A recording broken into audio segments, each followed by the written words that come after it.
ஜெபம் பண்ணி ஆரம்பிக்கலாம். அன்புள்ள இயேசப்பா, அந்த நேரத்தில் எங்களை கூட்டு வந்த கிருபைக்காக நன்றி. நாங்கள் கேட்க போகிற வார்த்தைகள் எங்கள் வாழ்க்கைக்கு பிரயோஜனமாக இருக்க உதவி செய்யுங்க. என்னோட வாயிலிருந்தோ என்னோட சுயத்திலிருந்தோ வராமல் உங்களோட ஆவியானவர் பேசுகிறபடிக்கு நான் அதுக்கு கருவியாக இருக்க உதவி செய்யுங்க. இயேசுவின் நாமத்தில் வேண்டிக் கொள்கிறோம் நல்ல பிதாவே, ஆமென். ரைட், இன்றைக்கி நம்ம பார்க்க போகிற டாபிக் வந்துட்டு மனிதர்கள் நடுவிலே வாசம் பண்ண பிரியப்படுகிற தேவன். இதுதான் நம்ம பார்க்க போகிற டாபிக். மனிதர்கள் மத்தியில் நம்ம பாடுவோம்ல, நிறைய பாட்டில் பாடிக்கொள்ள, இதோ மனுஷர் மத்தியில் பாடுவோம். மனிதர்கள் மத்தியில் வாசம் பண்ணுறதுக்கு ஆசையாக இருக்கிற தேவன் இதுதான் நம்ம பார்க்க போகிற டாபிக். பாருங்கள், ஃபஸ்ட்டு ஆண்டவர் அவருக்குன்னு ஒரு ராஜ்யத்தை ஸ்தாபிச்சிருக்காரு. லூசிஃபர் அங்கே இருக்கான், லூசியேலாக இருக்கான், பாட்டு பாடிட்டு இருக்கான், ஆராதிச்சிட்ருக்கான். ரொம்ப நல்லா போயிட்டுருக்கு, சூப்பராக போயிட்டுருக்கு. இப்படியே போயிட்டுருக்கு. இந்த டைமில் திடீர்னு என்ன பண்ணான் லூசிஃபர்? எல்லாம் கதை தெரிஞ்சது தானே இல்லை? லூசிஃபர் என்ன பண்ணுறான், நம்ம நல்லா தானே பாடுறோம், சூப்பராக இருக்கோமே, நல்லா டேலண்ட்டாகவும் இருக்கும், பார்க்கவும் ஜம்முன்னு இருக்கும், ஏன் நம்ம ஒரு ராஜ்யத்தை செப்பரேட்டாக பிடிச்சிட்டு போய் ஆரம்பிக்கக்கூடாது? அவருக்கு மேலே கூட நம்ம போடலாமே, அவன் நல்லா டேலண்ட்டாக தானே இருக்கும், நம்ம ஏன் இவரே பாட்டுக்கணும்னு யோசித்து கலகம் பண்ணான் இல்லை? சேர்ந்து கூட்டத்தை கூட்டிட்டு சேர்த்து கலகம் பண்ணி தள்ளி விட்டார். இப்போ ஒரே மிஸ்ஸிங், ஆண்டவருக்கு ஒரே மிஸ்ஸிங், ஏதோ ஒன்று மிஸ் ஆகுது. அவ்வளோ பெரிய ராஜ்யம் இருக்குது, அவர் தான் ஃபுல்லாக ஆண்டுகிட்டு இருக்காரு, ஆனால் ஏதோ மிஸ்ஸிங். அதனால தான் ஆதாமை உருவாக்குறாரு. கரெக்டாக? இப்போ ஆதாமை உருவாக்கி அவனை ஒரு அடிமையாக வைக்காமல் இவனுக்கு நம்ம ஒரு ஃப்ரெண்டாக இருக்கலாம், இவன் கூட வாசம் பண்ணலாம் அப்படின்னு பார்க்குறாரு. ஆனால் ஒரு பிரச்சனை என்னென்னா, தேவனால் மனிதர்கள் கூட வாசம் பண்ணுறது கஷ்டம் இல்லை.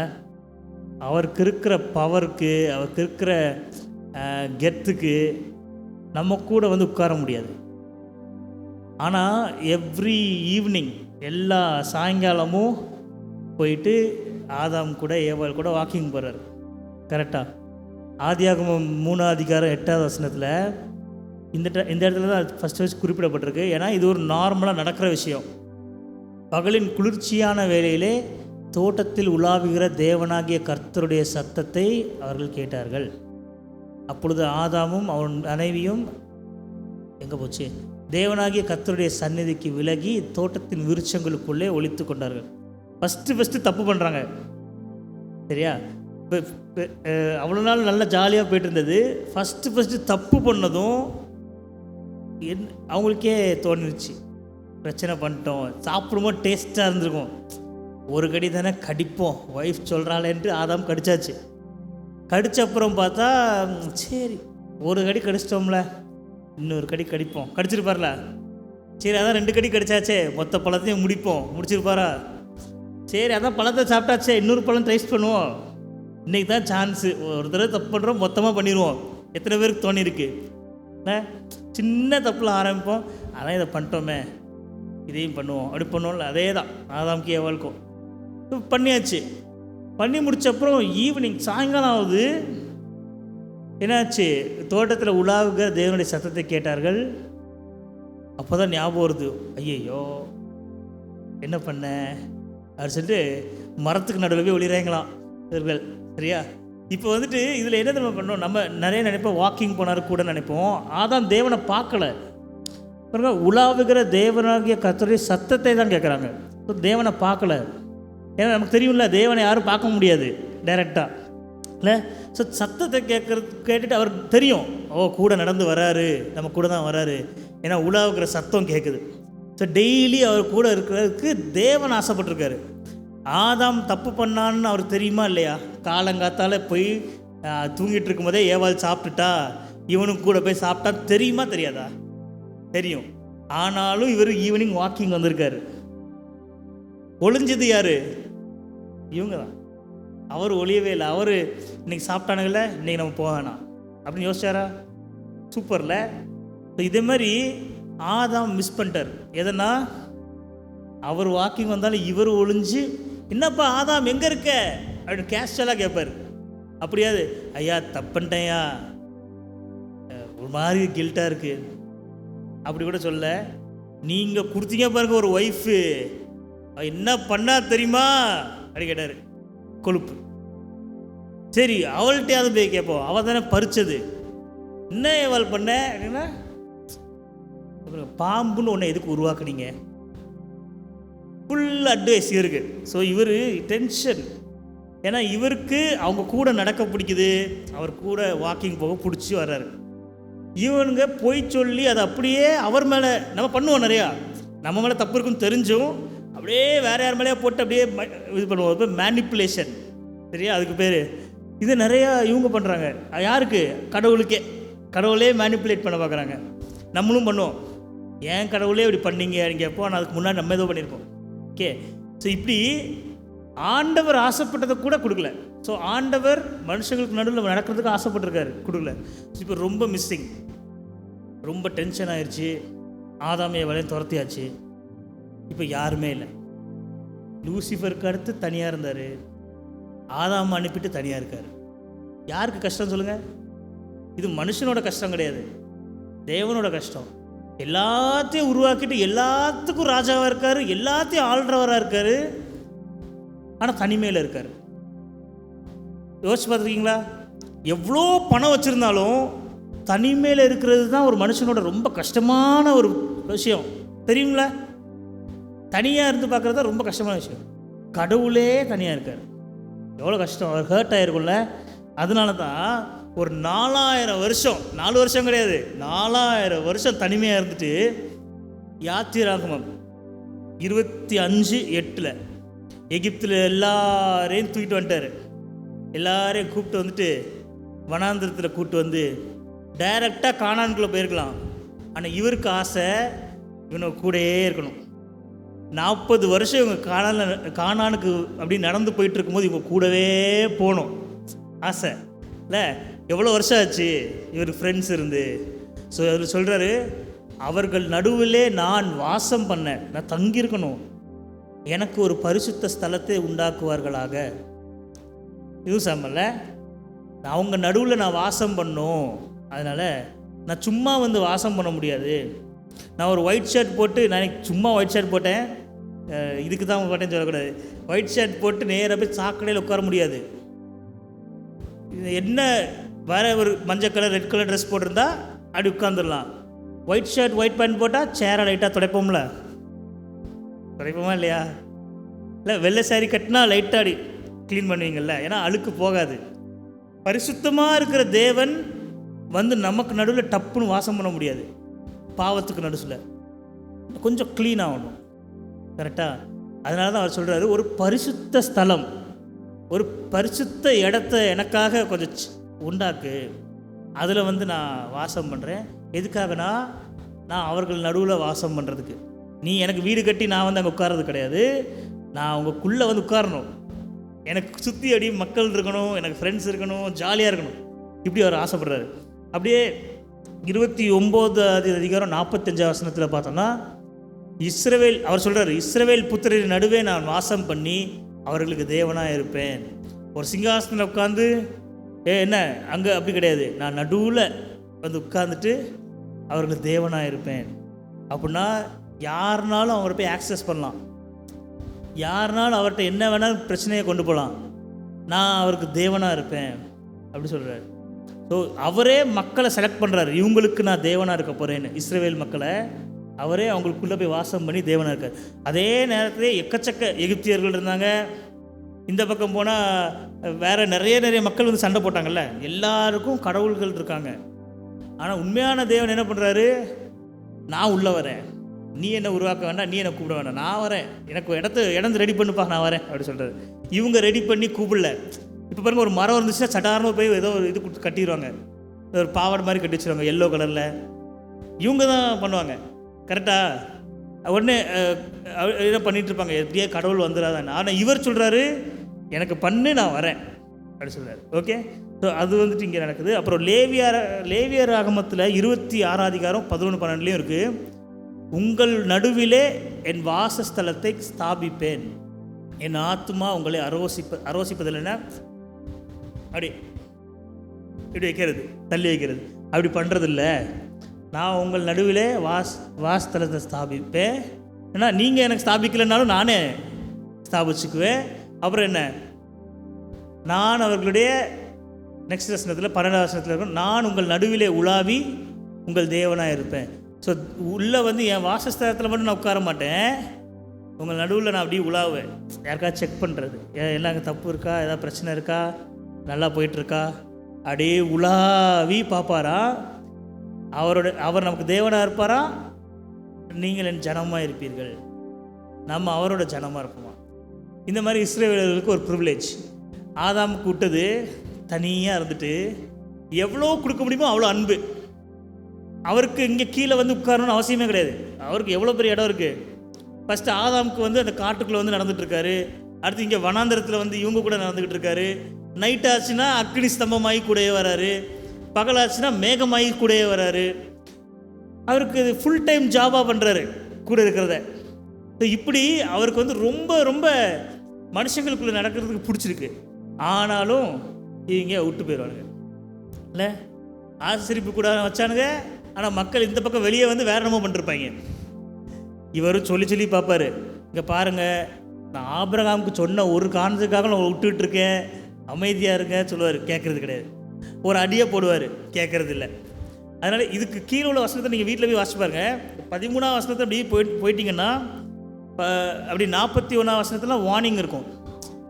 நீங்கள் என்னை மட்டும் விட்டிங்கன்னா, நான் வந்து உட்காந்துருக்கேன், நீங்கள் மட்டும் என்னை அசட்டை பண்ணிங்கன்னா நான் உங்களுக்கு இதெல்லாம் பண்ணுவேன் அப்படின்னு சொல்லி லிஸ்ட் இருக்கும். அந்த லிஸ்ட்டு முடிஞ்சோடனே இதெல்லாம் பண்ணப்புறமும் நீங்கள் பண்ணலைன்னா நான் இதெல்லாம் பண்ணுவேன் அப்படின்னு ஒரு லிஸ்ட் இருக்கும். அந்த லிஸ்ட்டு முடிஞ்சோடனே திருப்பும் இது பண்ணப்புறமும் நீங்கள் திருந்தலைன்னா நான் இதெல்லாம் பண்ணுவேன், இன்னும் கொடுறமா லிஸ்ட் இருக்கும். அதுக்கப்புறம் நீங்கள் வந்து இன்னும் பண்ணலைன்னா இது பண்ணுவேன், ஆனால் அதுக்கப்புறம் சரி தேவனே நீங்கள் நியாயமாக தான் பண்ணியிருக்கீங்க, எங்களுக்கு தண்டனை அப்படின்னு சொன்னீங்கன்னா நான் உங்களுக்கு கூட இருப்பேன் அப்படின்னு லிஸ்ட்டுக்கும். அதை நீங்கள் வீட்டில் போய் வாசிச்சு பாருங்க, ரொம்ப பெருசாக போகும். சரியா? லேவியராகமம் 26ஆம் அதிகாரம். சரி, எல்லாம் குறித்து வச்சுக்கிட்டீங்களே மண்டைக்குள்ளேயே. அடடா, ஓகே, எல்லாம் ஞாபகம் இருக்குது. லேவியராகமம் 26ஆவது அதிகாரம். ஓகே, நெக்ஸ்ட் பார்த்தீங்கன்னா தாவீது ஒரு வாசஸ்தலம் கட்டணும்னு முடிவு பண்ணுறாரு இல்லை. தாவீது தானே பிளான் போட்டது, கட்டி முடித்தது சாலமன், பிளான் பண்ணது தாவீது. 2 நாளாகமும் 6ஆம் அதிகாரம் 18 தாவீது சொல்கிறாரு, தேவன் மெய்யாக மனுஷரோட பூமியில் வாசம் பண்ணுவாரோ? மனுஷர் கூட வந்து தேவன் பூமியில் வாசம் பண்ணுவாரா அப்படின்னு ஆச்சரியமாக கேட்குறாரு. வானங்களும் வானாதி வானங்களும் உண்மை கொள்ளாது, நான் கட்டின இந்த ஆலயம் எம்மாத்திரம். நீ இவ்வளோ வானம் இருக்குது, வானாதி வானங்கள் இருக்குது, யூனிவர்ஸ் ஃபுல்லாக இருக்குது, இது ஃபுல்லாக கூட உங்களை வந்து பிடிச்சி வைக்க முடியாது, அவ்வளோ வல்லமே உள்ள தேவன். இந்த குட்டி சர்ச்சில் வந்து எப்படி இருப்பீங்க, மனுஷங்களுக்கு நடுவில் வந்து எப்படி இருப்பீங்க, இது தாங்காத அப்படின்னு தாவீது சொல்கிறாரு. ஆல்ரெடி ஒரு கூடாரத்துக்குள்ளே போய் இருந்திருக்காரு, ஆசரிப்பு கூடாரத்தில்.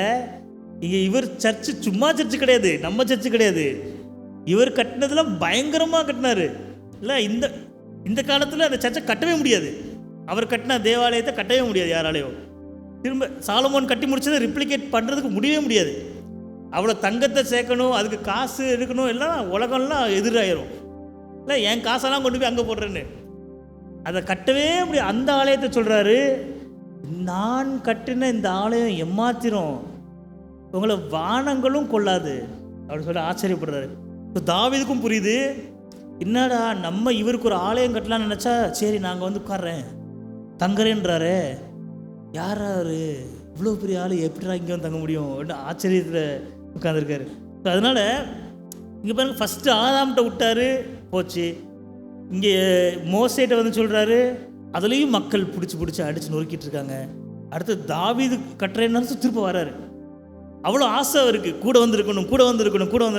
ஸோ அவருக்கு வந்து யாராவது ஒருத்தர் ஒரு ஆலயத்தை, அவருக்குன்னு ஒரு பரிசுத்த ஸ்தலத்தை ஓப்பன் பண்ணி வைப்பாங்களா, கூட போய் வாழலாமேன்னு யோசிச்சிட்டே இருக்கார். ஃபுல் டைமாக இருந்தாலும் ஒரு ஜாலி தான் இல்லை. நெக்ஸ்ட்டு பார்த்தீங்கன்னா இன்னும் பக்கத்தில் வரணும். யார் மனுஷங்களுக்கு நடுவில் வந்தாருன்னா ஏசு. அப்படியே வந்துட்டு எல்லாம் இதுக்கு மேலே சரிப்பட்டு வராது, இதுக்கு மேலே ஒன்றும் ஒர்க் அவுட் ஆக மாட்டேங்குது. இந்த ஆலயத்தை கட்டி உள்ளே உட்கார்றது ஒர்க் அவுட் ஆகலை. நம்மளே போயிடுவோம். அவனுக்கு பார்க்குற மாதிரி போயிடுவோம். நம்மளை பார்க்க முடியாததுன்னு பிரச்சனை, பார்க்குற மாதிரி போயிடும். இதுதான் அவர் குமாரனை அனுப்பிச்சி விட்டார். இப்போ அவர் வந்துட்டு யோவான் 1:14 சொல்லுவார் பாருங்க. யோவான் 1:14 அவர் மாம்சமாகி என்ன பண்ணார்?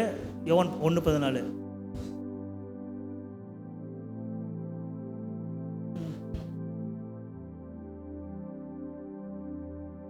பாருங்க. கிருபையினாலும் சத்தியத்தாலும் நிறைந்தவராய் நமக்குள்ளே வாசம் பண்ணினார். இதை யோவான் எழுதினார். நமக்கு நடுவில் வாசம் பண்ணல, நம்ம ஊர் கிடையாது. அங்கே யோவான் இருக்கும்போது அந்த சீஷர்களுக்கு, அங்கே உள்ள மக்களுக்கு எழுதுறாரு. அவர் அந்த வார்த்தை வந்து மாம்சமாகி நமக்குள்ளே வந்து வாசம் பண்ணார் அப்படின்னு எழுதுறாரு. இது தாவீது சொன்னதை விடவும் இன்னும் அடுத்த படிக்கீழ. ஃபஸ்ட்டு அங்கே ஆதாம்கிட்ட இருக்கும்போது ஆதாமுக்கு தெரியவே இல்லை, கண்ணுக்கு அவருக்கு உலாவது கேட்டார், கேட்டு கூட சேர்ந்து போனார். அடுத்து இன்னும் கீழே வந்து கூடவே 24/7 இருந்தார். அடுத்து இன்னும் கீழே ஒரே அந்த கூடாரமாக தான் அங்கங்கே நகலும். இது ஒரே இடம் தான், எருசலேமில் தான் இருக்கும். ஒரே இடத்துல வந்து வாசம் பண்ணார்.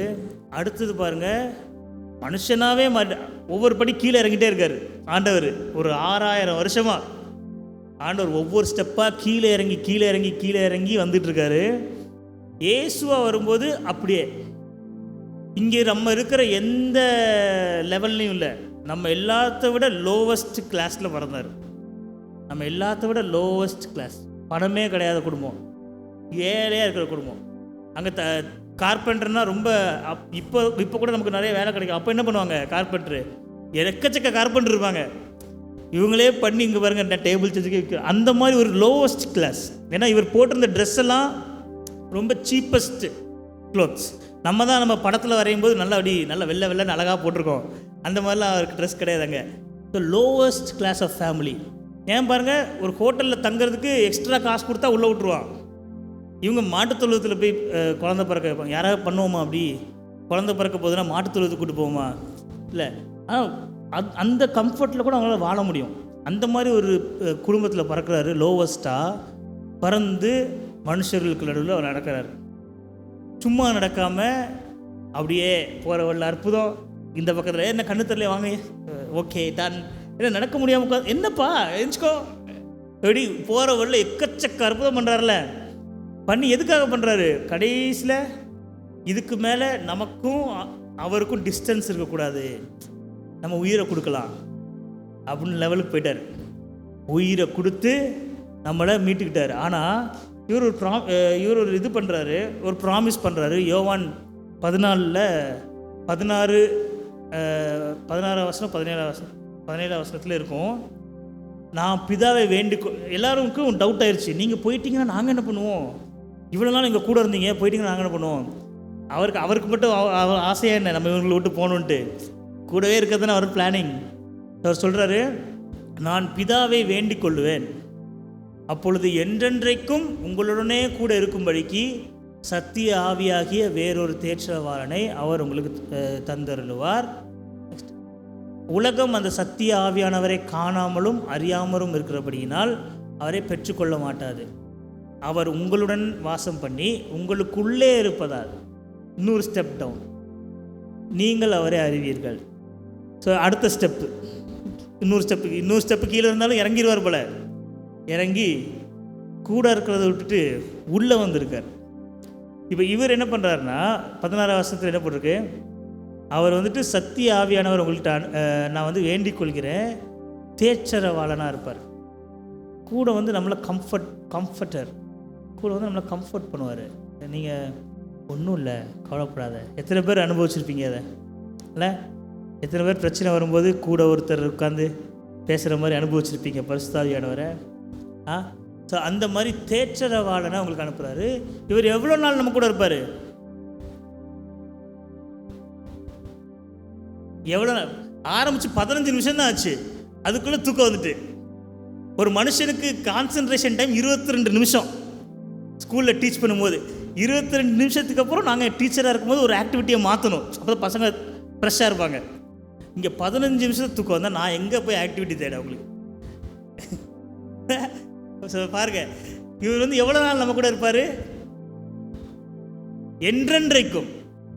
ஸோ அங்கே டைம் லிமிட் இருந்துச்சு.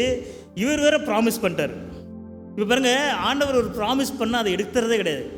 ஏன்னா ஒரு கதை இருக்குது பைபிளில். இந்த சாலமோன் வந்து பிரச்சனை பண்ணிடுவார். கரெக்டாக சாலமோன் பிரச்சனை பண்ணி ஃபுல்லாக விக்கிரகங்கள்லாம் வந்துடும். விக்கிரகங்கள்லாம் உள்ளே வந்து இஸ்ரேலில் சாலமோனோட ராஜ்யத்தில் அங்கங்கே விக்கிரக வழிபாடு கோயிலெலாம் கட்ட ஆரம்பிச்சிருவாங்க இஸ்ரேலுக்குள்ளேயே. அப்படி கட்ட ஆரம்பித்ததும் ஆண்டவர் செம்ம டென்ஷன் ஆயிரும். எரோபியாம்கிட்ட போய் சொல்லுவார். எரோபியாம்கிட்ட போய் சொல்லுவார். அவர் வந்துட்டு, இங்கே பாரு, இந்த மாதிரி ஓவராக பண்ணிட்டானுங்க, செம்ம டென்ஷன் ஆயிடுச்சு, நான் அவனோட ராஜ்யத்தை அப்படியே உடச்சி 10 கோத்திரத்தை நீ ஆண்டுக்கோ, அவனுக்கு நான் தரமாட்டேன், உனக்கு தான் 10 கோத்திரம், ஆனால் 2 அவனுக்கு கொடுத்துருவேன். ஏன்னா தாவீதுக்கு ப்ராமிஸ் பண்ணிட்டேன், என்றென்றைக்கும் இந்த ராஜ்யம் உன்னோட குடும்பத்தில் இருக்கும்னு தாவீதுக்கு ப்ராமிஸ் பண்ணிட்டேன். அதனால் ஒரு 2 இது மட்டும் அவன்கிட்ட கொடுத்துட்றேன், மற்ற 10 நீ எடுத்துக்கோ அப்படி சொல்லுவார். இவருங்களேன் கோவம் சரி டென்ஷனில் இருக்கார். ராஜ்யத்தையே பிரித்து உடச்சி கொடுத்துருவாரான். ஆனால் ஆண்டவர் ஆல்ரெடி பண்ண ப்ராமிஸ்க்கு யோசிச்சுட்டு நான் அவனுக்காக கொடுத்ததுனால. அதே மாதிரி தான் எல்லா இடத்துலையும் நீங்கள் பார்க்கலாம், அவரோட ப்ராமிஸை பிரேக்கே பண்ண மாட்டார். என்னென்னா ஆதாம் கூட இருந்தார். அடுத்து வந்து மோசே ஆபிரகாம்கிட்ட வந்து ஒரு இது கொடுக்குறாரு. அதை மோசே டைமில் என்னன்னா உடைச்சாலும் ஆபிரகாமுக்காக விட்றேன்னு சொல்லிட்டே இருப்பார் இல்லை. அடுத்து மோசேட்ட பிரமாணம் கொடுக்குறாரு. அதை எத்தனை தடவை உடைச்சாலும் மோசேக்கு சொன்னதுனால விட்றேன்னு. அடுத்து தாவீது வந்தார். தாவீதுக்கு ஒரு பிரமாணம் கொடுக்குறாரு. தாவீதுக்காக விட்றேன்னு. இப்போ இயேசு வந்தார். இயேசுக்காக விட்றேன் அப்படின்னு நம்மளை சொல்லிட்டு இருக்காரு.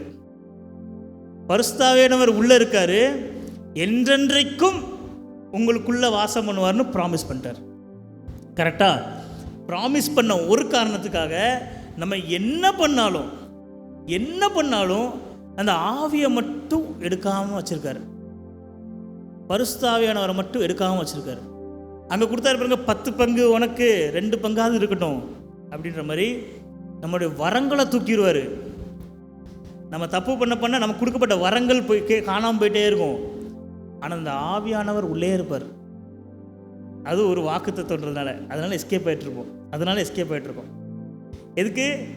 ஏசு வாயத்திறந்து சொல்லிட்டாருன்ற ஒரு காரணத்துக்காக விட்றேன் அவனு விட்டுட்ருக்கார். புரியுதா? ஸோ அவர் என்னென்னா, அவருக்கு என்ன பிடிக்கும், ஃபஸ்ட்டு உள்ளே இருக்கணும், அதனால வந்திருக்காரு. அதை விட்டுட்டு அவர் வெளியே போயிட்டாருன்னா அவர் தானே தனியாக இருக்க போகிறாரு. நமக்கு கஷ்டமாக இருக்கோ இல்லையோ. நம்ம இங்கே எத்தனை வருஷம் ஆச்சு உங்களுக்குலாம்? மேக்ஸிமம் 80 வயசு இருப்பீங்களா பாட்டி? அடுத்து 70, 60 அப்படி கம்மியாகிட்டே வருமா? ஸோ 1 வயசுலேருந்தே பாப்பாஸ் இருக்காங்க இங்கே. ஸோ அத்தனூண்டு ஏஜ் கேப்பில் தான் நமக்கு இவ்வளோ கஷ்டம் வருது.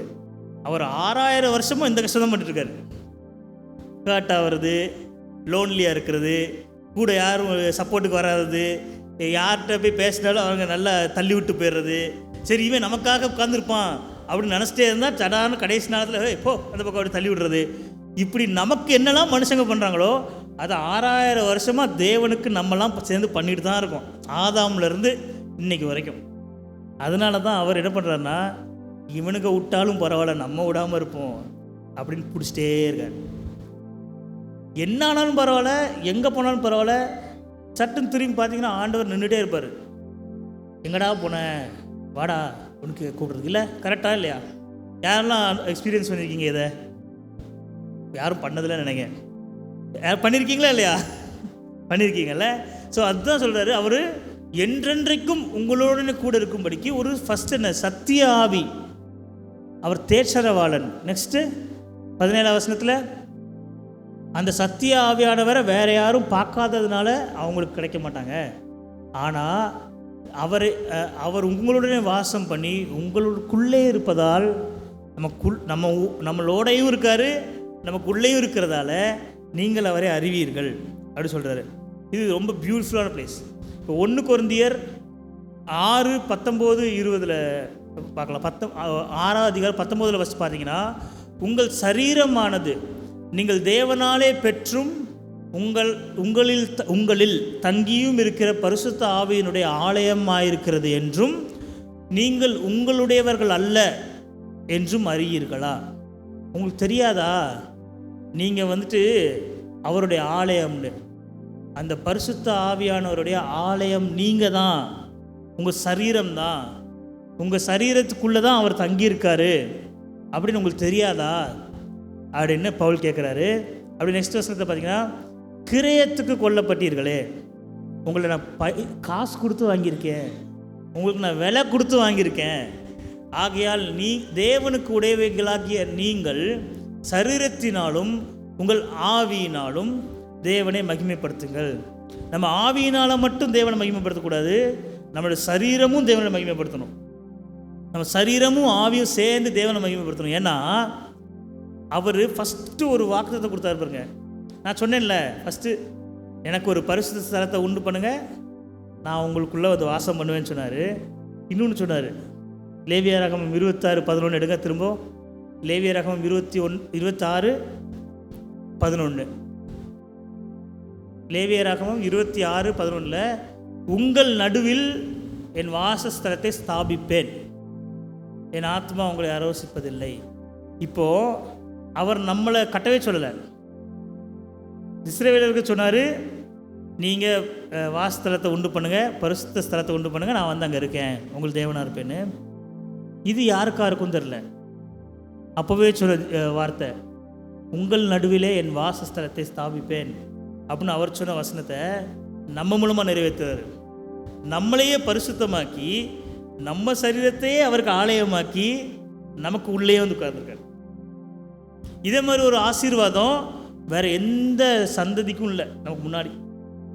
இப்போ பார்த்தீங்கன்னா இயேசு வந்தார், பரிசுத்த ஆவியானவர் வந்தார். அப்படியே வந்தீங்கன்னா அந்த அப்போஸ்தலர்கள்லாம் பெரிய பெரிய அற்புதங்கள் பண்ணாங்க, அவருக்காக பவர்ஃபுல்லாக அங்கங்கே உருண்டாங்க. தோமாலாம் இங்கெல்லாம் வந்தார், நம்ம ஊருக்கு வந்து வந்தார் பாருங்க, பாவம் வந்தார், எங்கெங்கெல்லாமோ வந்தாங்க. அப்புறம் ஒரு 1000 வருஷத்துக்கு ஒன்றுமே இல்லை, எல்லா ஆவியானவர் கிரியும் ஸ்டாப் பண்ணிட்டாங்க. எப்படி சொல்லுங்கள்? கேத்தலிசிசம் உள்ளே வந்துருச்சு உலகத்துக்குள்ளே.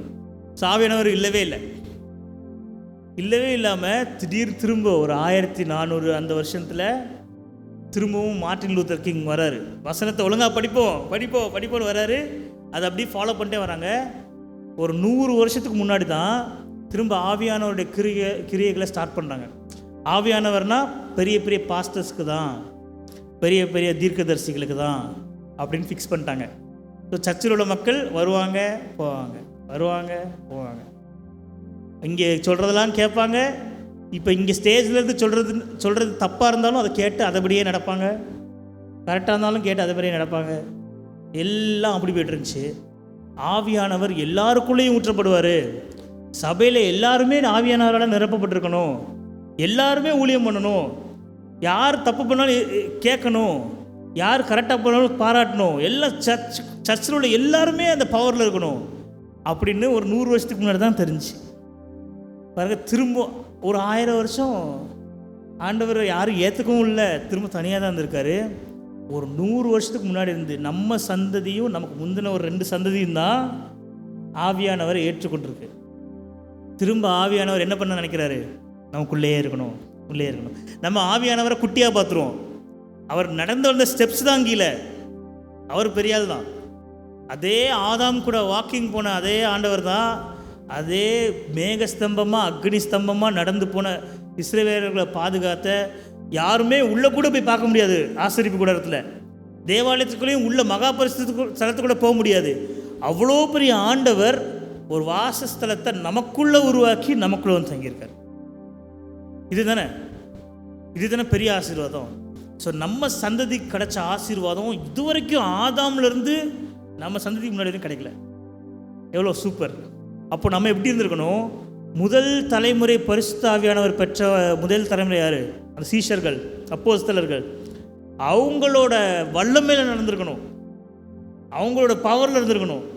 தேவன் நமக்குள்ளே இருந்து கிரியை செய்யும்போது வேறு மாதிரி இருக்கும். நம்ம எலியாவோட பவர்ஃபுல் நினச்சிக்கோங்க.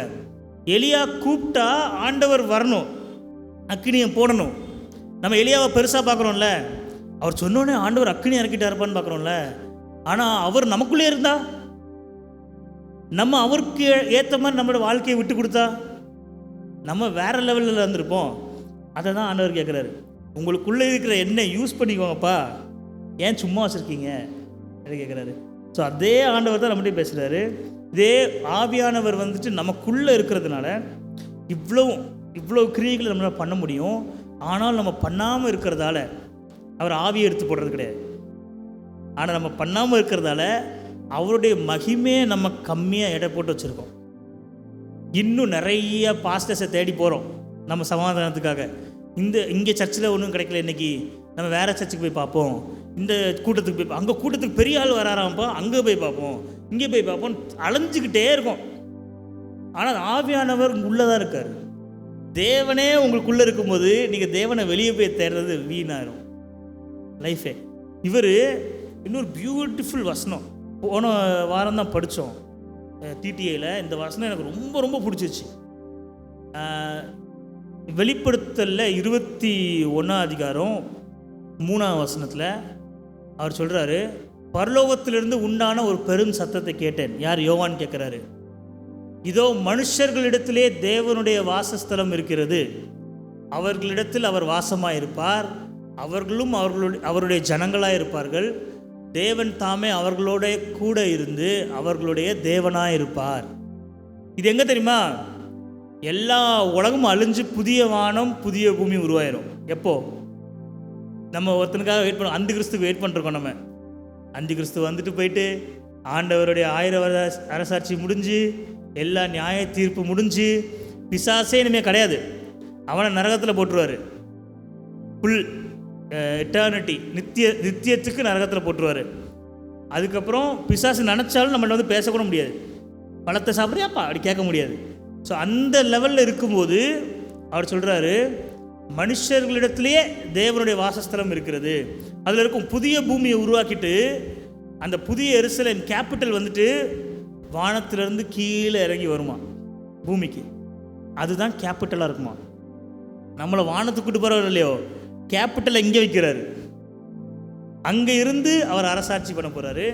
அங்கே லைட்டு கிடையாது, நிழல் கிடையாது, அடுத்த வசனத்தில் தான் இருக்கும். நோய் கிடையாது. இப்போ 4 வசனத்தில் போய் பார்த்தீங்கன்னா இருக்கும் சரிங்களா. மரணம் கிடையாது, அலறுதல் இல்லை, வருத்தம் இல்லை, முந்தின யாவும் இல்லை அப்படின்னு சொல்லுதாங்க. ஸோ இவர் பாருங்கள், ஃபஸ்ட்டு மனுஷனை உருவாக்கும் போது என்ன பிளான் பண்ணாரோ, அவன் கூட நான் இருக்கணும் அப்படி சொல்கிறாரோ, எல்லாம் முடிஞ்ச அப்புறமும் அதே பிளானில் தான் இருக்கார். அவர் ஒரே பிளானில் தான் இருக்கார். எவ்வளோ வருஷமாக போதோ, இப்போ இன்றைக்கி நடக்கலாம், அந்த கிறிஸ்துவ ஆரம்பிக்கலாம், நாளைக்கு ஆரம்பிக்கலாம், ஒரு 100 வருஷம் கழிச்சு கூட ஆரம்பிக்கலாம். ஆனால் அன்னைக்கு என்ன சொன்னாரோ, ஆதாம் கூட என்ன ட்ரை பண்ணாரோ, கூட சேர்ந்து நடக்கணும் அப்படி பிளான் பண்ணாரோ, அதே தான் கடைசி கிளைமேக்ஸ்க்கு வச்சுருக்காரு. இதுக்கப்புறம் ஃபுல் நித்தியமாக அவர் நம்ம கூடயே இருப்பார். யாரா? தேவனா நம்ம கூட இருக்க போகிறாரு, ஆவியா இல்லை. இப்போ ஆவியா நமக்குள்ளே இருக்கார் இல்லை. ஸோ இதுக்கு மேலே ஸ்டெப் அப் தான். திரும்ப அவர் ஸ்டெப்புக்கு போயிடுவார். ஸ்டெப் டவுன் பண்ணி வந்தார். யாரெல்லாம் உண்மையாக இருக்கோமோ அவங்க எல்லாரையும் அந்த ஸ்டெப்புக்கு கூட்டு போயிடுவார். எல்லாருடைய ரூபங்களையும் மாற்றிடுவார், நம்மளுடைய எல்லா செயல்களையும் மாற்றிடுவார். நம்ம எல்லாம் அவர் கூட இருக்கும். புரிஞ்சா? அவரோட பிளானே அதான், டெஸ்டினியே அதான். அதை தான் பிளானாக வச்சு மொத்த உலகத்தையும் அப்படியே ரன் பண்ணிகிட்ருக்காரு. அப்படி தானே? ஸோ இப்போ கூட இன்றைக்கி நம்ம என்ன ஸ்டேஜில் இருக்கோம்? தேவன் சபைகளின் நடுவில் உலாவிட்டு இருக்காரு. வெளிப்படுத்தல் 1 ஃபுல்லாக இருக்கும். என்னென்னா, நம்ம டிடிஐ கிளாஸ்க்கு வந்து சேருங்க, நிறைய கற்றுக்கலாம் சூப்பராக. இப்போ நான் சொல்ல போகிறது வந்து டிடிஐயில் வந்தவங்களுக்கு நல்லா ஈஸியாக புரிஞ்சிடும். உங்களுக்கு கொஞ்சம் யோசிக்க வேண்டியிருக்கும், இல்லைனா நிறைய படிக்க வேண்டியிருக்கும், இல்லை யார்கிட்டயே போய் கேட்க வேண்டியிருக்கும். அதனால் டிடிஐயில் சேர்ந்துக்கோங்க நெக்ஸ்ட்டு சீசன்லாம் வரும்போது. ஓகே, டிடிஏலே ஏதோ ஒரு பைபிள் கிளாஸ் சர்ச்சில் நடக்கிறது சேர்ந்துக்கோங்க. ஓகே. ஸோ இப்போ என்னென்னா, 1 என்ன பண்ணுறாருன்னா, யோவான் அங்கே எண்டு ஆரம்பிக்கலை, அங்கே வந்து இப்போ என்ன நடந்துகிட்டு இருக்கு அப்படின்னு சொல்கிறாரு. ப்ரெசண்ட்டில் ஒரு 7 சர்ச்சுக்கு வார்னிங் கொடுக்குறாரா? 7 சர்ச்சுந்து நம்ம எல்லாரும் சேர்ந்து வச்சுக்கோங்க, வார்னிங் கொடுக்குறாரா? அந்த வார்னிங் கொடுக்கறதுக்கு முன்னால் அவர் எந்த நிலமையில் இருக்கார்? நமக்குள்ளே ஆவியானவராக இருக்கார். ஆனால் தேவன் உண்மையாகவே பரலோகத்தில் எந்த லெவலில் இருக்காருன்னு நம்ம பார்க்கலாம். 1 ஃபுல்லாக அவர் என்ன பண்ணுவார்னா, 13 வசனத்துலேருந்து இருக்கும். 7 குத்து விளக்குகள் இருக்குது. அதுக்கு மத்தியிலே நிலையங்கி தரித்து, ஒரு ஃபுல் ரோப் தரித்து, மார்பருகே பொற்கச்சை, இங்கே ஒரு கோல்டன் பெல்ட் கட்டி மனுஷகுமாரனுக்கு ஒப்பாக இருக்கார். ஒரு மனுஷகுமாரன்னா மேசியா அங்கே நிற்கிறார். அப்படியே பார்த்தீங்கன்னா அப்படியே போயிட்டே இருந்தோன்னீங்களேன், அவர் தலையும் முடியும் நல்ல வெள்ளைன்னு இருக்குது. வெள்ளைன்னு இருக்குன்னா நல்லா வயசானவர் அப்படி கிடையாது, சரியா? நல்லா தாத்தா மாதிரி இமேஜின் பண்ணிடக்கூடாது. நல்ல ஞானம் உள்ளவர்கள்னு அர்த்தம், எக்ஸ்பீரியன்ஸ் உள்ளவங்கன்னு அர்த்தம், அனுபவம் உள்ளவங்கன்னு அர்த்தம். உறைந்த மலையை போல் இருக்கான் வெண்மையாக. அப்புறம் அவருடைய கண்கள் நல்லா தீ மாதிரி அக்னி ஜுவாலை மாதிரி இருக்கான். அடுத்தது அவருடைய பாதங்கள் உலைக்களத்தில் காய்ந்த பிரகாசமான பிரான்ஸ் வெண்கலம் மாதிரி இருக்கான். அவருடைய சத்தம் பெருவெள்ளத்து இறைச்சல் போல் இருக்கான். அப்படி ஃபுல் சவுண்டு, அவர் பேசினா சத்தம் தாங்க முடியாது, அவ்வளோ சவுண்டு, பெரு வெள்ளத்தோட இறைச்சல். கேட்டிருக்கீங்களா? யூடியூப்பில் போய் பாருங்கள், கேரளாத்தில் உள்ள வெள்ளம் இல்லை வெள்ளத்தோட சவுண்ட் கேட்டு பாருங்கள். ஓகே, யார் பேசினாலும் கேட்காது.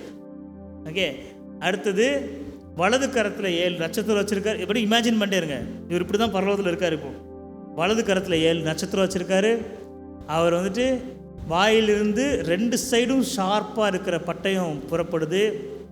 அவருடைய முகம் வல்லமையை பிரகாசிக்கிற சூரியன் இல்லை, வல்லமையை பிரகாசிக்கிற சூரியன் போல இருந்துச்சான்.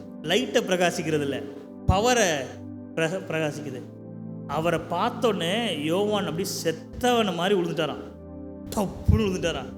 ஏன்னா அவரை பார்த்துட்டு நிற்க முடியாது, அவர் பாதத்தில் விழுந்துருக்காரு. அவருடைய வலது கரத்தை என்மேல் வைத்து பயப்படாதே அப்படி சொல்கிறாரு. ஸோ நம்ம உண்மையாகவே ஆண்டவரை இப்போ பார்த்தோன்னா நம்ம பொற்று விழுந்துருவோம் பயத்தில். யோவான் மரியாதையிலே விழுந்தாரா தெரில, பயந்து, அவருக்கு மரியாதை இல்லைனாலும் மரியாதை அந்த டைமில் வந்துடும். அப்படி அவ்வளோ பவர்ஃபுல்லாக இருக்கார் பார்க்குறதுக்கு. நீங்கள் இமேஜின் பண்ணிங்களா? இப்போ நம்ம வாசித்ததை கையில் 7 ஸ்டார் வச்சுருக்காரு, ஒரு 7 குத்து விளக்குக்கு மத்தியில் சென்டரில் நின்றுருக்காரு.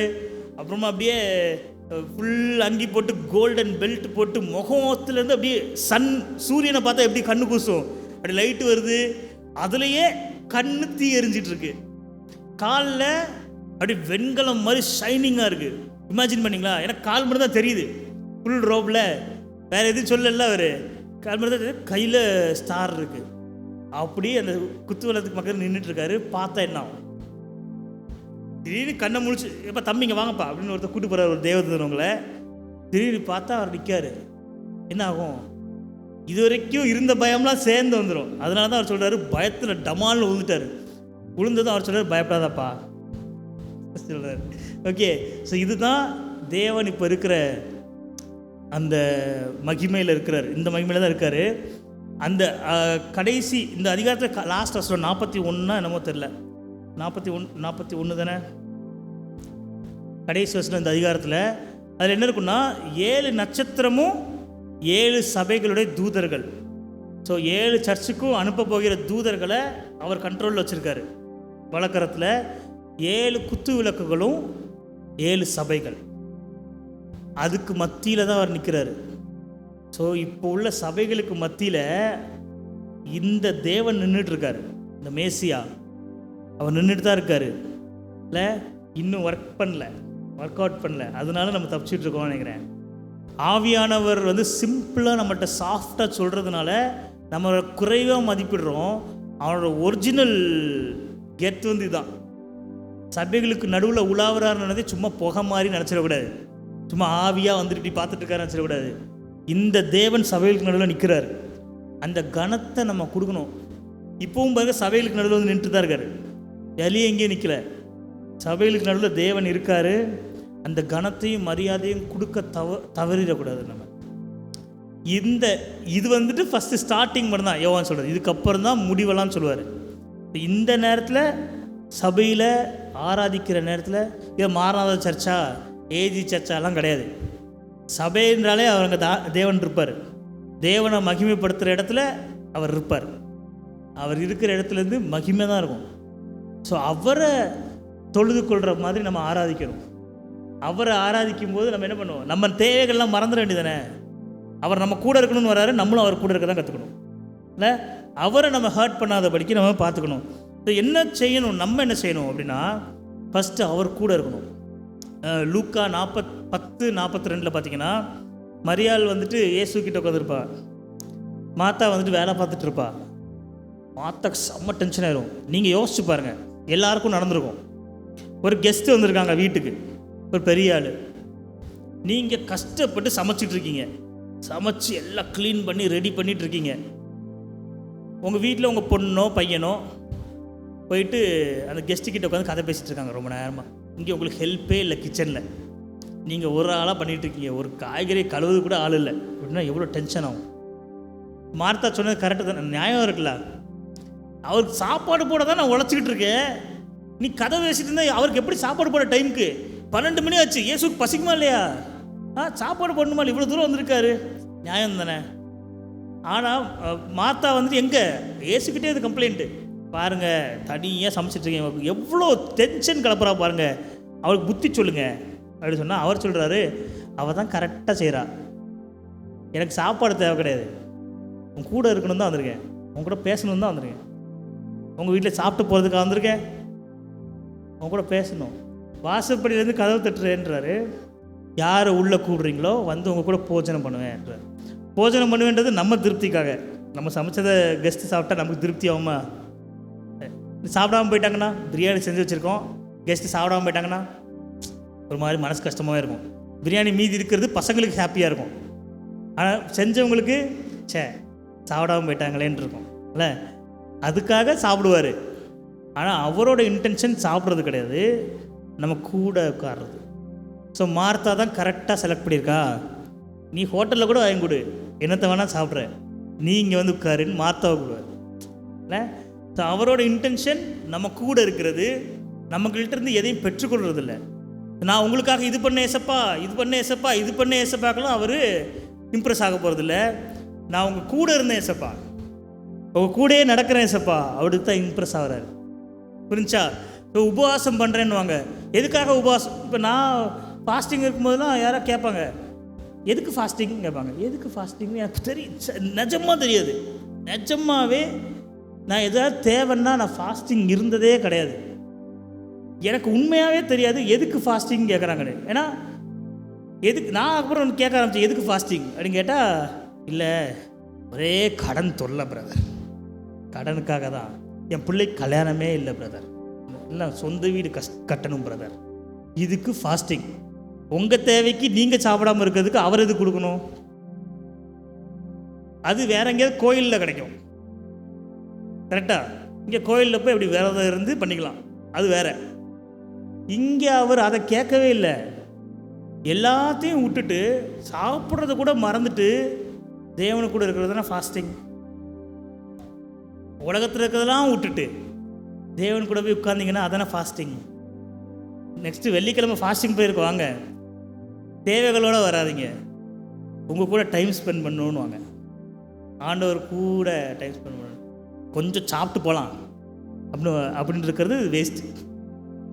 அதுக்கு நீங்கள் ஆண்டவர்கிட்ட சொல்லிடலாம், ஏசப்பா பசிக்கு நான் சாப்பிட்டு வரேன், நம்ம கூட கொஞ்ச நேரம் கதை பேசலாம், அதுக்கும் அவர் ரெடி தான். சாப்பிடாம இருந்தீங்கன்னா எக்ஸ்ட்ராவாக அவர் நினைப்பார், ஓ எனக்காக தானே உடம்பை வெறுத்துட்டு தானே என்கிட்ட வந்து உட்காந்துருக்கேன், ஓகே சூப்பர் அப்படின்னு நினைப்பார். இப்போ சாப்பிட்டு வர்றது சாப்பிட வர்றது உங்கள் இஷ்டம், ஆனால் வந்துட்டு உங்கள் தேவைகளை சொல்லாமல் ஆண்டவர் கூட கொஞ்சம் நேரம் டைம் ஸ்பெண்ட் பண்ணணும்னு நினைங்க. அதுக்கு தான் ஃபாஸ்டிங் வருங்களா. ஸோ ஃபாஸ்ட் பண்ணும்போது நீங்கள் ஆண்டவர் கூட பேசுனீங்கன்னா அது ஒரு மாதிரி டிஃப்ரெண்ட்டாக உங்களை ஆயத்தப்படுத்தும். யாரெல்லாம் அதை எக்ஸ்பீரியன்ஸ் பண்ணியிருக்கீங்க? இல்லை உங்களுக்கு சாப்பாடு இல்லைனாலும் நீங்கள் ஃபாஸ்டிங் பண்ணலாம், உங்களுக்கு இருந்தாலும் ஃபாஸ்டிங் பண்ணலாம், உங்களுக்கு என்னன்னாலும் ஆண்டவர் கூட டைம் ஸ்பெண்ட் பண்ணுறத ப்ரையாரிட்டியாக வைங்க. மரியாள் பண்ண மாதிரி அவரோட உட்காந்துருக்கிறத ப்ரையாரிட்டியாக வைங்க.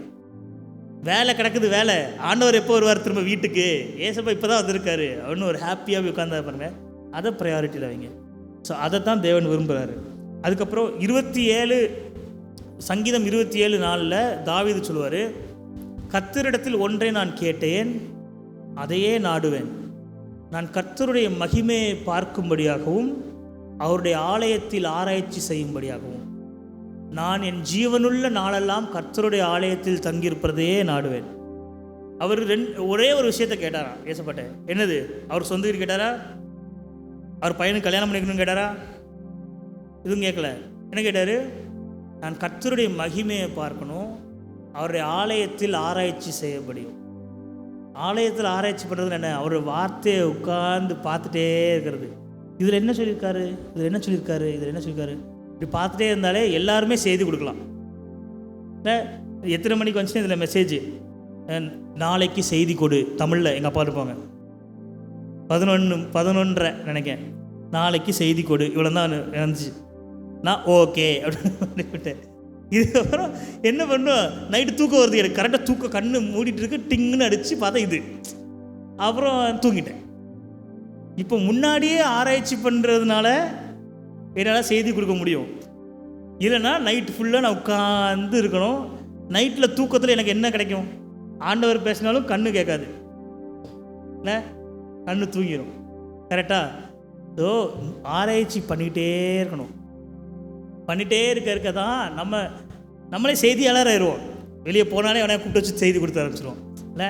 ஸோ இப்படி வேதத்தை ஆராய்ச்சி பண்ணுறது தான் அவர் தாவீது நாடி இருக்கார். அவ்வளோ பெரிய ராஜா, அவர் நாட்டை பார்த்துக்க வேண்டியிருக்கு, யுத்தத்துக்கு போக வேண்டியிருக்கு, நிறைய பிளான்ஸ் பண்ணணும், மினிஸ்டர்ஸை கூப்பிட்டு வச்சு என்னென்ன மக்களுக்கு பிரச்சனைன்னு எக்கச்சக்க ஒர்க் நடக்குதா? என்ன மோடி சும்மா தானே இருக்காருன்னு நினைப்பீங்க, அவருக்கு எக்கச்சக்க ஒர்க் இருக்குவாங்க, நைட்டு தூங்க முடியாது, இல்லை? ஸோ ஒர்க் இருக்க தான் செய்யும் ஒரு நாட்டை பார்த்துக்கிறவங்களுக்கு.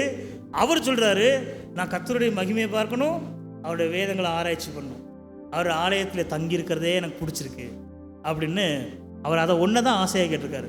நான் சொன்னேன்ல, உபவாசம் பண்ண வரும்போது கூட அதை நோட்டீஸ் பண்ணி, அதை தேவன் கூட தங்கியிருக்கிறத, தேவனோட உறவாடுறத பிளான் பண்ணி வாங்க. உங்களோட தேவைகளை வெளியே தூக்கி வச்சுட்டு வாங்க. தேவைகள் வேணும்னா நடக்கும், வேணாம் ஆண்டவருக்கு வேணான்னா நடக்காது. ஆண்டவருக்கு உங்களுக்கு கொடுக்கணும்னு ஆசைப்பட்டானா கொடுக்க போகிறாரு. அதுக்காக நீங்கள் ஆண்டவர் மேலே பலியை போட்டு, ஆண்டவரே என்னுடைய பாரத்தெல்லாம் அவங்க மேலே போட்டேன் ஆண்டவரே, அதெல்லாம் அப்போவே போட்டாச்சு, அப்போவே பாவத்தெல்லாம் நீக்கிட்டாரு. இதெல்லாம் பாரம் கிடையாது, ஆண்டவருக்கு தேவையில்லாத விஷயங்கள். ஆண்டவர்கிட்ட அவர் கூட நடக்கிறத மட்டும் பார்த்துட்டு அதை மட்டும் பார்த்துட்டே வாழணும். இதுதான் நம்ம பண்ண வேண்டியது. அதுக்கப்புறமா வரும்போதே கன்விக்ஷனோட வரணும். கன்விக்ஷன் தமிழில், கன்விக்ஷனுக்கு தமிழில் கன்விக்ஷன்னா உணர்த்துதல். பரிசுத்த ஆவியானவர் நமக்கு உணர்த்து வரல இது பாவம்னு, அந்த உணர்த்துதலோடு வரணும். 2 கொரிந்தியர் 5ஆவது அதிகாரம் ஃபஸ்ட் வசனத்தில் நம்மகிட்ட ஒரு கான்ஃபிடென்ஸ் இருக்கணும். Conviction and confidence. கான்ஃபிடென்ஸ்னால் ஒரு உறுதி, அது பேர் என்ன? கான்ஃபிடென்ட்டாக இருக்கணும்னா என்ன? தன்னம்பிக்கையாக இருக்கணும், தன்னம்பிக்கையோடையெல்லாம் இருக்கணும். என்ன, நான் வந்து இங்கிலீஷில் வேறு எழுதி வச்சுருவேன், வந்ததும் அது டிரான்ஸ்லேட் பண்ண இங்கே தமிழில் எழுதி வச்சுருப்பேன். இந்த மாதிரி வார்த்தைக்கு எழுதி வைக்காமல் வந்ததுனால கன்ஃபியூஸ் ஆகுது. இந்த கான்ஃபிடென்ட்டாக வரணும். என்ன கான்ஃபிடென்ட்னா, பூமிக்குரிய கூடாரமாகிய நம்முடைய வீடு அழிந்து போனாலும் தேவனால் கட்டப்பட்ட கைவேலை அல்லாத நித்திய வீடு பரலோகத்தில் நமக்கு உண்டு. இதை நம்ம தெரிஞ்சிருக்கோம். நம்ம பூமியில் உள்ள கூடாரமாகிய நம்ம வீடு டொமில் போயிட்டாலும் கைகளால் கட்டப்படாத, தேவனால் கட்டப்பட்ட கைவேலை அல்லாத நித்திய வீடு, அது அழியவே செய்யாது, அது பரலோகத்தில் நமக்கு இருக்குன்னு நமக்கு தெரியுது. அப்புறம் 8ஆம் வசனத்தை பார்த்தா தான் இதோட ஒரிஜினல் அர்த்தம் தெரியும். நாம் தைரியமாகவே இருந்து இந்த தேகத்தை விட்டு குடிப்போகவும் கர்த்தரிடத்தில் குடியிருக்கவும் அதிகமாய் விரும்புகிறோம். அவர் சொன்னது விரும்பணும். அடுத்த வசனம் பாருங்கள், 9ஆம் வசனம். அதன் நிமித்தமே நாம் சரீரத்தில் குடியிருந்தாலும் குடியிராமல் போனாலும் அவருக்கு பிரியமானவர்களாக இருக்கிற நாடுகிறோம். எவ்வளோ பியூட்டிஃபுல் வேர்ட் பாருங்கள். நம்ம ஃபஸ்ட்டு வசனத்தை எதுக்கு திரும்ப யூஸ் பண்ணுவாங்க? இங்கே வீடு இல்லை, நம்ம அங்கே ஒரு வீடு இருக்குது, நல்லா கையில் கட்டப்படல, நல்லா தங்கத்தில் போட்டு ஜொலிக்க ரூமாக இருக்கும், அதை சொல்லவே இல்லை அவர் வீடுன்னு சொன்னது நம்மளோட சரீரம். நம்ம சரீரம் இங்கே அழிஞ்சு போயிட்டாலும் அதாவது எவ்வளோ டீசெண்டாக சொல்ல முடியுமோ. இப்போ இன்டீசென்ட்டானால் நம்ம செத்தாலும், இதுதான் அவர் டீசெண்டாக சொல்கிறாரு. நம்மளுடைய வீடு அழிந்து போனாலும் தேவனால் கட்டப்பட்ட கைவேலை அல்லாத வீடு பரலோகத்தில் நமக்கு இருக்குது, நித்திய வீடு. ஆவியின் வீடு அங்கே இருக்குது, சரீரம். அந்த சரீரத்துக்கு அழிவே இல்லை. நம்ம அங்கே யங்காகவே இருக்க போகிறோம், இளமையாகவே இருப்போம். அதை நம்ம தெரிஞ்சிருக்கோம்ல. இதனால 8ஆம் வசனத்தில் இதனால நம்ம தைரியமாக இருக்கணும். தைரியமாக இருந்து இந்த தேகத்தை, இந்த பாடியை புரிஞ்சா, வீடுன்னு சொன்னது தேகம், சரீரம். இந்த தேகத்தை விட்டு குடி போகணும். கர்த்தரிடத்தில் குடியிருக்க தான் அதிகமாக நாடணும், அதிகமாக விரும்பணும். இப்போ எப்படிடா எத்தனை யாராவது வந்து இது குடித்தா நீங்கள் 10 வருஷம் எக்ஸ்ட்ரா வாழ்வீங்கன்னா குடிச்சிடும், பாலில் குடிச்சிடும். ஆனால் நம்ம எதுக்கு விரும்பணும் ரொம்ப எக்ஸ்ட்ரானா, அந்த தேகத்தில் போய் குடியிருக்க, அந்த சரீரத்தில் போய் குடியிருக்க நிறையா நாடணும் அர்த்தம். நம்மளை விட்டு போனவங்க, இது வரைக்கும் போனவங்க எல்லாம் அந்த சரீரத்தில் குடியிருந்துட்டுருக்காங்க. அதுக்கு விரும்பணும். அது ஒரு பியூட்டிஃபுல் பிளேஸ். அதுக்கு அழிவே கிடையாது. ஒரு 100 வருஷம் ஆகிட்டு பார்த்தா கூட என்ன இன்னும் சுருக்கமே வரல அப்படி இருக்கும். ஸோ ரொம்ப பியூட்டிஃபுல்லான பிளேஸில் அந்த சரீரத்தில் போய் வாழ்கிறதுக்கு நம்ம விரும்புகிறோம் பவுல் சொல்கிறாரு.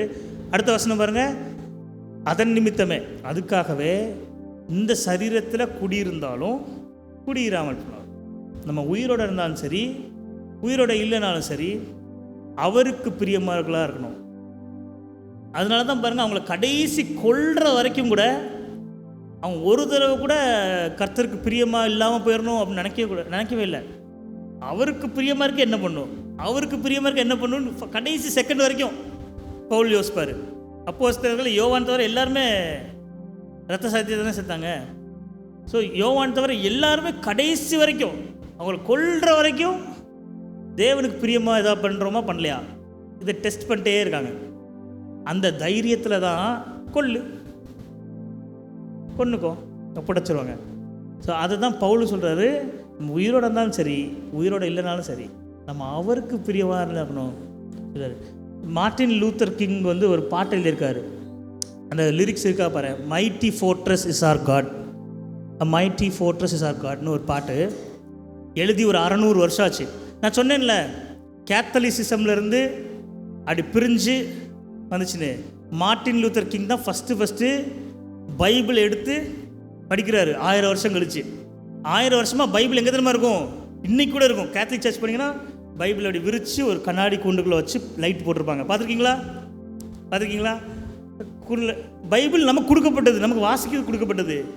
அதை கூண்டில் போட்டு பரிசுத்தமானது, இதை யாரும் தொடக்கூடாது, கண்ணாடி கூண்டில் போய் கைவை அந்த பக்கம் வந்துடுவாங்க யாராவது ஒருத்தர். ஸோ அப்படி பதப்படுத்திட்டாங்க. ஏன்னா வந்துட்டு யாராவது அதை வாசித்தா திருந்திடுவாங்க, இவங்க சொல்கிறத கேட்க மாட்டாங்க. ஒரு ராஜாங்கம், போப் வந்து ஒரு ராஜா மாதிரி, அவர் சொன்னால் உலகத்தில் எக்கச்சக்க விஷயம் நடக்கும். அப்படிப்பட்ட ஒரு அதிகாரம் உள்ளவர். இப்போ கூட அந்த காலத்துலலாம் மக்களை கொன்றுவாங்க. யாராவது எதிராக பேசுகிறாங்க, என்ன சில வழிபாடலாமா இல்லையா அப்படி கேட்டாங்க, கொன்றுவாங்க. கேத்தலிக் சர்ச்சு அதெல்லாம் உடச்சிட்டு இவர் ஒரு நாள் திடீர்னு பைபிளை படிக்கிறாரு. அவங்க சொன்ன ஒன்று கூட பைபிள் இல்லை, அப்படியே 1000 வருஷமாக மொத்தமாக மாற்றிட்டாங்க. அப்படியே மாற்றி என்னடா படித்து பார்க்குறாரு. இவர் வந்து திரும்ப அவரோட லாங்குவேஜுக்கு அதை மாற்றுறாரு. ஒரிஜினல் டிரான்ஸ்லேஷன் எதில் இருக்குது, ஒரிஜினல் லாட்டின்லேருந்து அப்படி ஜெர்மனுக்கு மாற்றுறாரு, எழுதுறாரு ஃபுல்லாக. இவர் எழுதுறாருன்னு தெரிஞ்சே இவரை கொல்ல வராங்க. சும்மா கிடையாது, கேள்வி கேட்டாலே கொண்டுருவாங்க. இவர் பைபிளை படித்து எழுத வர செய்கிறாரு மக்களுக்கு சொல்லணுன்ட்டு. இவர் அங்கங்கே ஒவ்வொரு இடமா காட்டுக்குள்ளே உட்காந்து டிரான்ஸ்லேட் பண்ணுவார். டிரான்ஸ்லேட் பண்ணி ஒவ்வொரு இடமா போய் பைபிள் கொடுப்பார். வாசி, இதில் வேறு மாதிரி இருக்குன்னு ஊரா இவர் அங்கே இருக்காருன்னு தெரிஞ்சால் அடுத்த 10 நிமிஷத்தில் இவர் கொலை பண்ணிடுவாங்க. ஆனாலும் தைரியமாக இதை பண்ணதால தான் மக்களுக்கு பைபிள்னா என்னன்னு தெரிய வந்துச்சு. நம்ம கையில் இப்போ பைபிள் இருக்குது. அந்த ஒரே ஒரு ஆள் மொத்த ராஜாங்கத்தை எதிர்த்து நின்னார் இல்லை. அவர் எழுதின பாட்டில் ஒரு சூப்பர் வேர்டு இருக்கும். அந்த பாட்டில் லாஸ்ட் ஆன்சா மொத்தம் 4 லைன் இருக்கா.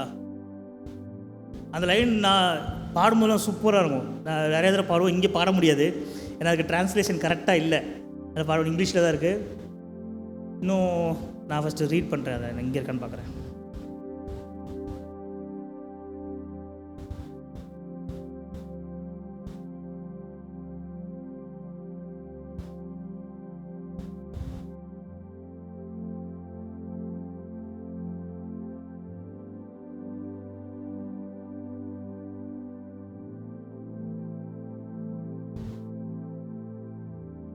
இது லாஸ்ட் ஆன்சர் பாருங்க. That word above all earthly powers, no thanks to them abideth. இப்போ எல்லா உலகத்தின் வல்லமைகளுக்கும் மேலே இருக்கிற அந்த வார்த்தை, அவர் நமக்குள்ளே வாசமாக இருக்கார். இவர் தான் வார்த்தையை டிரான்ஸ்லேட் பண்ணி கொடுக்குறாரு. வாசமாக இருக்கார். The spirit and the gifts are ours. அந்த ஆவியும் அவர் கொடுக்குற அந்த அந்த கிஃப்ட்ஸ்னால் வரங்களும் நமக்கு கொடுத்துருக்காரு. Through him who with a sideth. நம்ம பக்கத்தில் நிற்கிற அந்த அவர், அந்த பவர்ஃபுல், அந்த வல்லமை உள்ளவர் அவர் இருக்கார். லெட் கூட்ஸ் அண்ட் கிண்ட்ரட்ஸ் கோ. கூட்ஸ்னால் நம்மளுடைய பொருட்களும் போட்டோம். கிண்ட்ரட்ஸ்னால் நம்ம கூட இருக்க ஃப்ரெண்ட்ஸு, ரிலேட்டிவ்ஸு எல்லாரும் யாருனாலும் போட்டோம். அவரை விட்டாங்க தனியாக. இவரை கொண்டுட்டு நம்மளையும் கொண்டுருவாங்க. அதனால் அவரை மட்டும் குடும்பம் விட்டுருச்சு.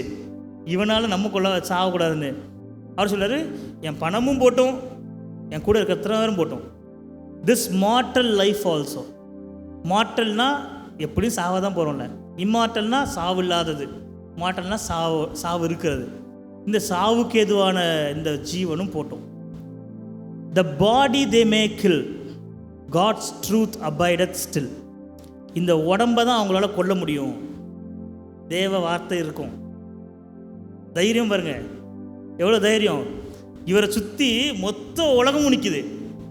ஒரே ஆள் கஷ்டப்பட்டு தேவனுடைய வார்த்தை ஃபுல். நீங்கள் நினச்சி பாருங்கள், இன்றைக்கி எக்கச்சக்க பேர் இருக்காங்க ஊழியக்காரங்க.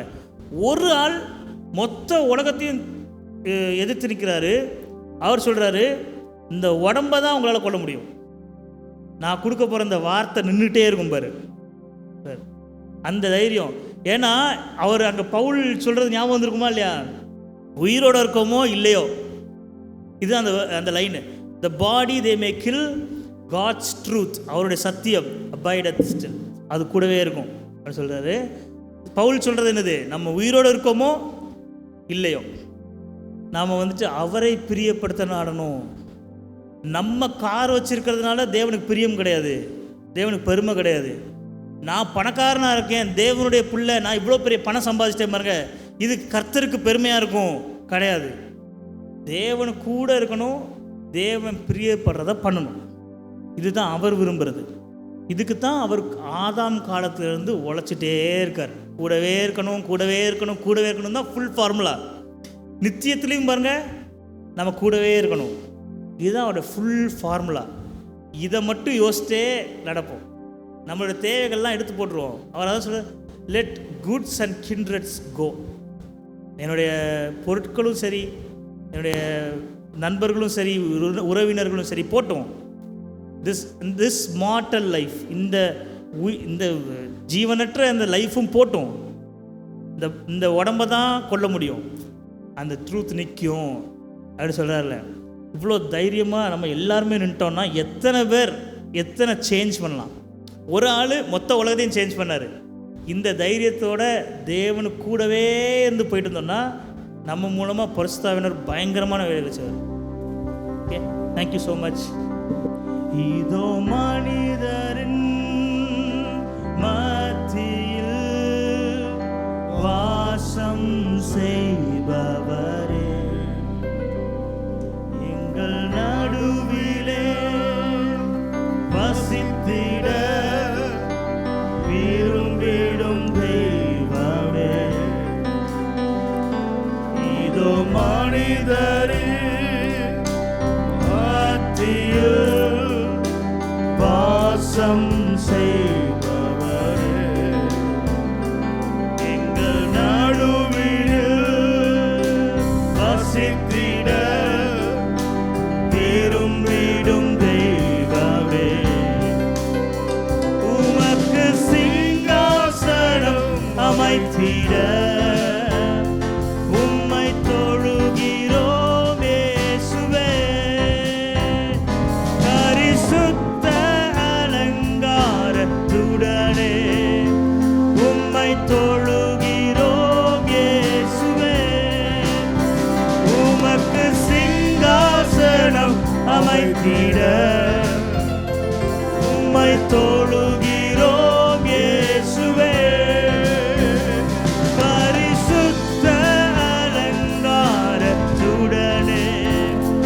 உம்மை தொழுகிறோம் இயேசுவே. கரங்களை உயர்த்தி எங்கள் மத்தியில் உலாவிடும், எங்களோடு என்றும் வாசம் செய்யும்.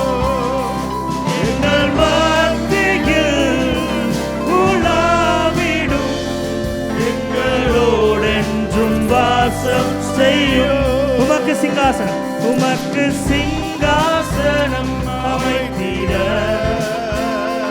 உம்மை துதிக்கிறோம் இயேசுவே.